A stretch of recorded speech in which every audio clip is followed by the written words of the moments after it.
የተሳሳተ መንገድ ላይ ነበርኩ ማለት ነው? አይ የህይወት ትምህርት ቤት ላይ ነበርሽ። ከዚህ በላይ ግን መማር አልፈልግም፣ በቅቶኛል።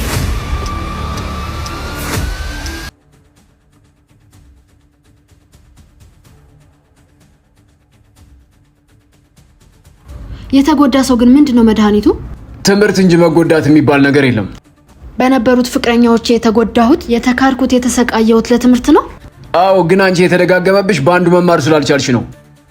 ፍቅርን ባልኩ፣ ፍቅርን ባስቀደምኩ፣ ፍቅርን በመረጥኩ ነው። የማይገኘውን ነገር መምረጥና መፈለግ ከዚህ በላይ ዋጋ ያስከፍላል። ፍቅር ነው የማይገኘው? ፍቅር ቢኖርና ቢገኝ 9 ኤክሶች ይኖርሽ ነበር? ኖ፣ አንድ ይበቃሽ ነበር።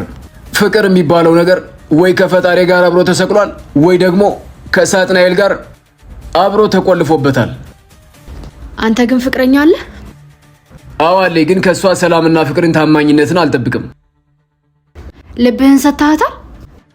ልብ የሚሰጠው ለባለቤቱ ነው። እሷ ደግሞ የስጋዬ እንጂ የልቤ ባለቤት አይደለችም። የልቤ ባለቤት ራሱ ልቤን የሰራው ፈጣሪ ነው። የተሳሳተ መንገድ ላይ ነበርኩ ማለት ነው?